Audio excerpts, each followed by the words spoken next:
Hi everybody, it's Happy Mail Queen. Welcome back to my channel. Today I wanted to talk about how I store my holiday sequins. So in the past I have gone through different organization systems, trying to figure out what is the best way for me to store my sequins and to find my sequins. And we've all gotten our sequins from different places, right?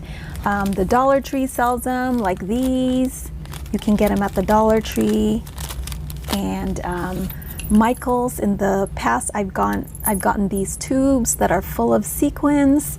So I've tried just keeping them in the, same containers. I've tried Dollar Tree containers like these.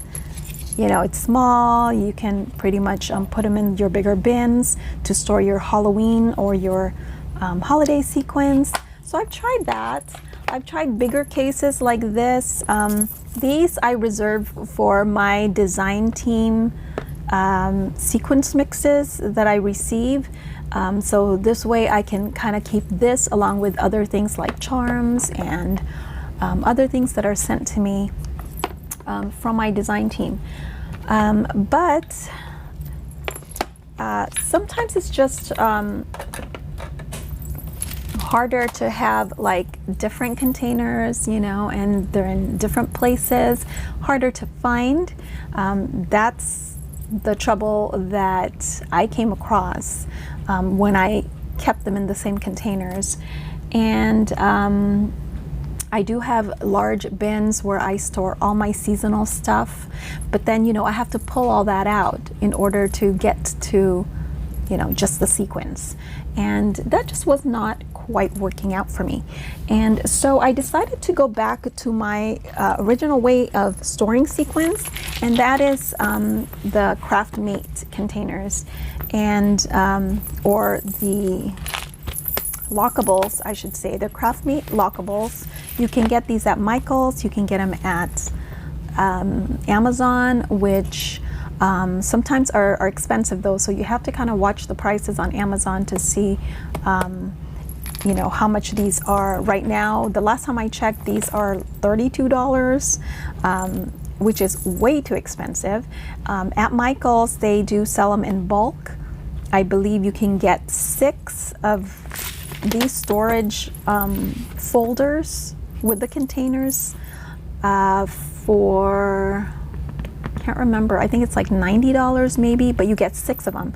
So they're like roughly $16, over $16, like less than $17 a piece, for the whole thing like this, which right now I guess is the best price. Right now though at Michael's, I believe these are up there. They're expensive and they're even out of stock. They do get out of stock during the holiday seasons, but they always bring them back. So I do like to get mine at Michael's sometimes if I can find a good deal. But sometimes I also, since I shop a lot on Amazon, I do get them on Amazon as well. And the cheapest I think I've gotten them on Amazon is about $18, which, isn't too bad, considering that these are like about $30 now. It used to be back in the day, before the pandemic, when we still had coupons. You can use your coupons and use your 50% coupons, and I want to say I was able to get these for $10 at one point, because they used to be like $20. But with inflation and everything nowadays, you are paying a little more. But I do like the system because then I can label them, okay? And I do use them for my non-holiday, just my regular sequence mixes. I have a bunch of these, and I'm going to show you here. I do have, I'll show you this clip because I do store them like a folder upright this way in one of my cabinets or shelves from IKEA. So I did go back to doing it this way just because, so I don't have to go through my big bins, my big holiday bins. And then that way they're easily accessible to me. They're in my craft room and I have them stored.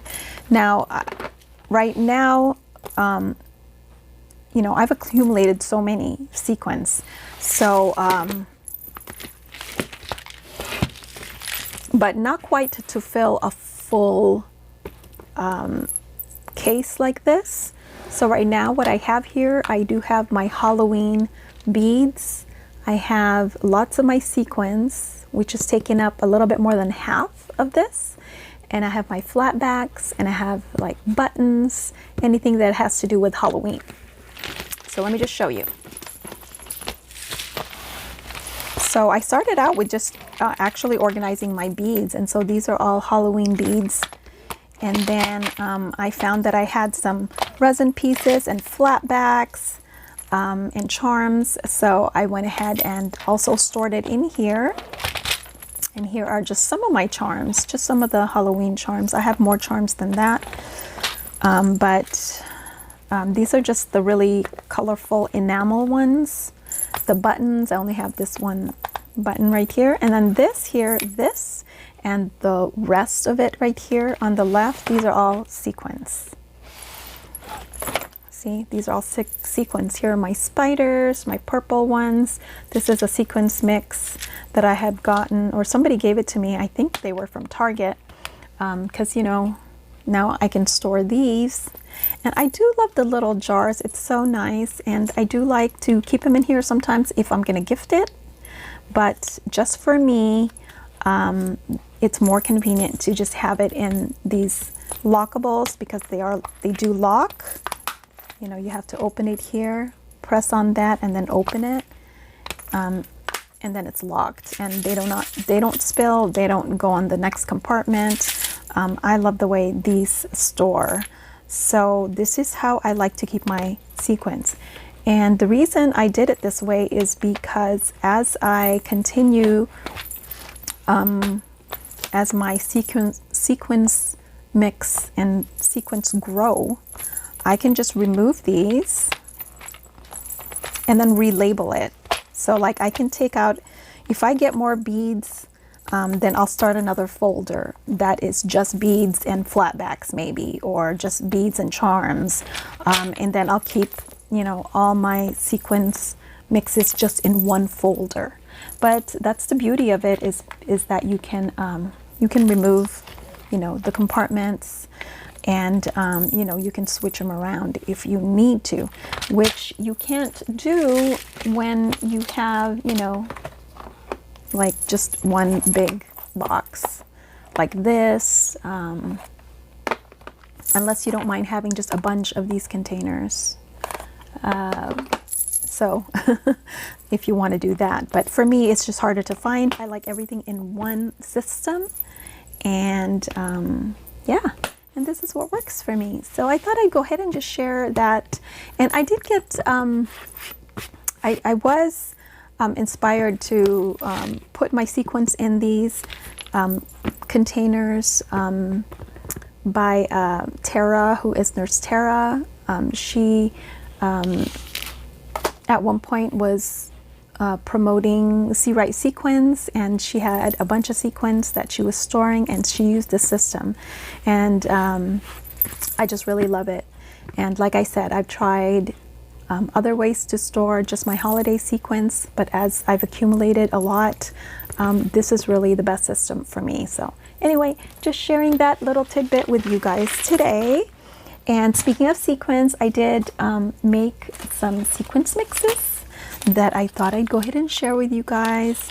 And so these are some sequins that already came pre-mixed. I can't remember, I think these are from the 99-cent store if I'm not mistaken.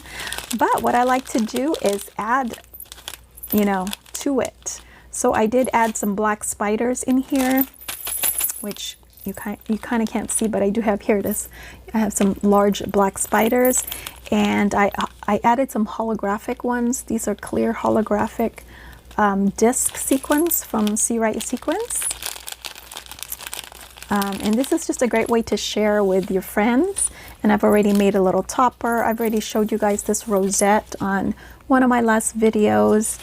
And then I use this topper die, which I think is from Ally. I've had it for a really long time. It's this candy, it's called candy bag handle.